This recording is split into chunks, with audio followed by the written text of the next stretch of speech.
Welcome to the ultimate guide to heel and toe. Indeed, this is going to be the best guide you've ever seen to the fading art of the heel and toe technique. I'm your host, Brian Makse, racing driver, driver coach, and host of this channel where we normally feature car reviews for drivers from the driver's perspective. If you're here, I'm assuming you're serious, and if you're serious, I'm going to recommend that you do take some notes throughout this guide. It's going to be essential to your success. Before we go too far, a word, my friends, and that is it's your responsibility to do what you will with these techniques. If you understand them and are willing to practice them in a safe place, in a safe manner, well, that's wonderful. That's what I'd encourage. But you have to understand what we're talking about before you go too far. And I do recommend doing these things, practicing these techniques in a safe place, in a safe manner. As well, if you have some mechanical sympathy and understand these techniques, there's only going to be minimal wear on your car, so please enjoy. In terms of teaching you how to heel and toe, my goals are to give you a solid foundation, a thorough understanding, as well as a bunch of tips, tricks, and maybe even hacks so that you can be thoroughly proficient at heel and toe. As well, along the way, I'm going to dispel some myths and eliminate some confusion you may have if you've watched other heel and toe videos or read pieces on how to heel and toe. But I'm going to clear that up for you, and I've got a very specific plan for you. Like I mentioned, you're going to want to get a notebook. If you need to get your notebook now, put this video on pause. Don't worry, I'll wait. If you've tried to learn how to heel and toe elsewhere, a word, if you will. The technique that I'm going to teach you is not as simple as you've seen, but it is much more straightforward and much more thorough and clear so that you have a clear path to success. Because this is called the ultimate guide to heel and toe, everything you need to know is contained in this video. It's important that you understand a little background and the theory in order to execute heel and toe downshifts properly. So let's get into that. What is heel and toe? Well, if you listen to popular opinion, you'd think it's a shifting technique, but it's actually not. It's a braking technique like I'm doing here, approaching a corner, downshifting and braking at the same time so that I'm not upsetting the balance of the car and have the right gear for the exit of the corner. Who uses heel and toe? Well, that's drivers like us, enthusiasts with manual transmissions who enjoy driving cars with manual gearboxes. It's also for club racers and vintage racers even. Anyone who uses a manual transmission in a sporting manner, and certainly it works best on the racetrack.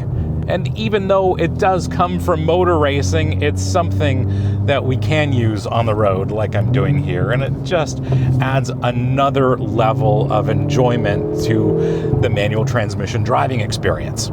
You would perform a heel and toe downshift in the middle of your braking zone, not early, not late. The ideal way to do this is to perform the downshift in the middle of your braking zone. So you brake first, heel and toe downshift, continue braking, off the brake, turn the wheel into the corner. Why we use heel and toe? Well, that's interesting. Like I mentioned, it is a braking technique, and what you're trying to do is keep the car balanced under braking while you seamlessly perform a downshift, still maintaining that car's balance so that you can roll off the brake, roll onto the throttle, and turn into a corner. Yes, it does seem very complicated, but not to worry, stay with me. Even though it is a racing technique on the street, it's a lot of fun, and it just enhances the experience of driving a car with a manual transmission. For the purposes of teaching you how to heel and toe properly, I am going to make a number of assumptions. One is that you can drive a manual transmission proficiently. Snap off up and down shifts very easily, be able to transition on and off the brake and use the clutch proficiently, as well as, getting a feel for the throttle and all of that stuff. If you are competent with a manual transmission, then watch on. If you need some practice, get some practice first. It's going to help you out tremendously. And if you don't know how to drive a manual transmission, check out our pals at the Straight Pipes. They've done a how to drive a manual transmission video, and it's not too bad. So links here, links below. The biggest assumption I'm going to make is that you know how to sit properly. And what you want to do is mimic what I'm doing here. You want a nice bend in your elbows, wrists, knees, and ankles. And that's because you want all the finer muscles in your appendages to really be controlling the car. You don't want to be stretched out. You don't want to be reaching for the wheel or the pedals. You want to sit nice and close like I am. So mimic what I'm doing here. Trust me, it works. I can get into a longer, extended piece about how to sit behind the wheel and the reasons why, but we're going to save that for another time. The final assumption is that you've got the right footwear for the car that you're driving. With this Veloster N, I've got a wider skate shoe because it's got a wider pedal box, and I want to be able to reach and roll over to that throttle pedal a little bit easier. If I were wearing those fashionable driving shoes, well, the movement would have to be much more exaggerated to roll from the brake pedal to the gas pedal. So it's a lot easier with wider skate shoes. And just for the record, this is not a sponsored piece by any stretch of the imagination. I just like wearing Vans skate shoes. All right, it's time to get serious. There are 6 steps to heel and toe. Not 3, not 4, but 6. The first step is to get on the brake pedal. And how you do that is with the ball of your foot on the right side of the brake pedal.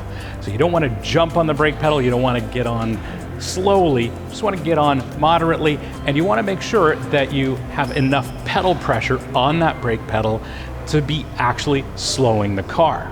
And don't forget, you want to have consistent pedal pressure on that brake and make sure that the ball of your foot is on the right side of the pedal. Step 2, this is really easy, clutch in. Step 3, this is also straightforward, and that is simply performing the downshift. So if you are in 4th gear, you're going to shift to 3rd. Step 4, this is the difficult one. This is where you're braking and you've got to be able to reach your foot over and kick or stab that throttle pedal. This is difficult, but I've got a hack for you later, trust me.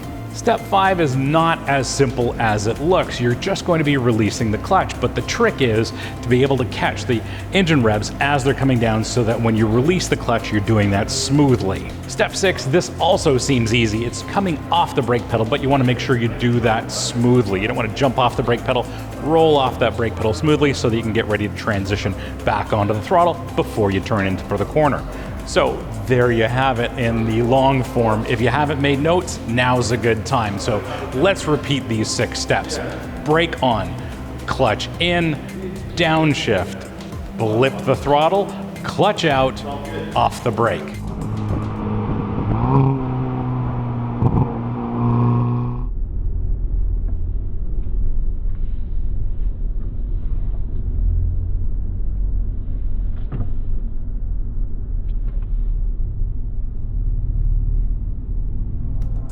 One of the reasons we're using the Veloster N and it works so well is because it's got switchable rev matching. Now, I drive the car with rev matching turned off, but it's easy to turn it on.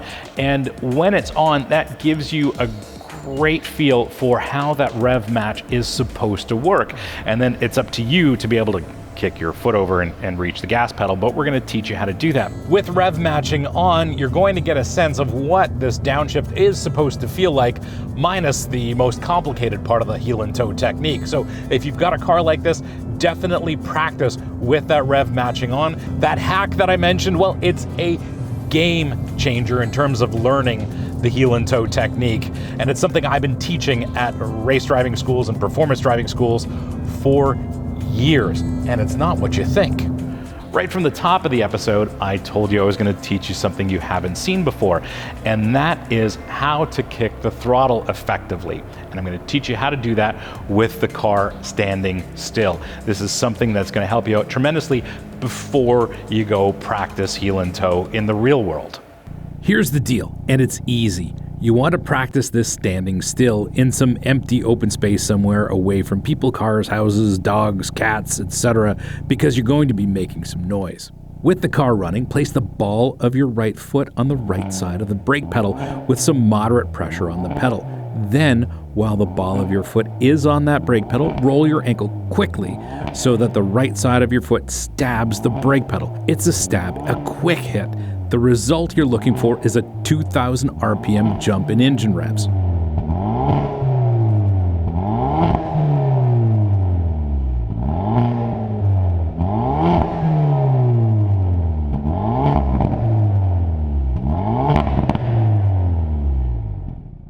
Keep practicing this move until you can 1. Consistently apply brake pressure, and 2. Stab the throttle so that you're achieving that 2000 RPM bump in engine speed. This is the hack that's going to help you with the most difficult part of the technique, which is to be able to consistently brake and stab the throttle at the same time. To recap, these are the steps to a successful heel and toe downshift. 1. Brake on. 2. Clutch in. 3. Downshift. 4. Blip the throttle. 5. Clutch out. 6. Brake off. I probably should dispel one of the myths, and that is the drive configuration. The type of vehicle doesn't matter. As long as you've got a manual transmission, the drivetrain doesn't matter. Whether it's front-wheel drive like this Veloster and all-wheel drive, or even rear-wheel drive, the car is going to behave the same, whether you do the technique correctly or incorrectly. And if you do screw it up, the car is going to tell you. If the downshift is rough, well, you know you need improvement. If the downshift is smooth, well, then you know you're on the right track, so keep it up. Like anything, heel and toe will only become habit with practice. So practice, practice, practice. And again, I'll let you in on a little secret.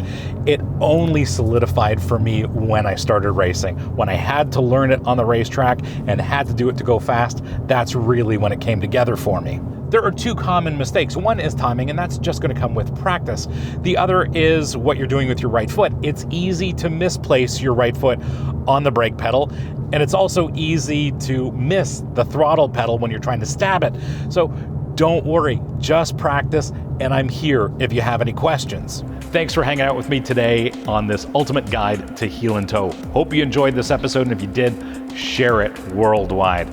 I think this video is different from everything else you're going to find. It's much more thorough and very comprehensive. So if you did find it helpful or useful, please share it. Share it on Reddit, share it on your social as well. If you want to support the channel, hit up our merch store. You can get one of these awesome Save the Manual shirts.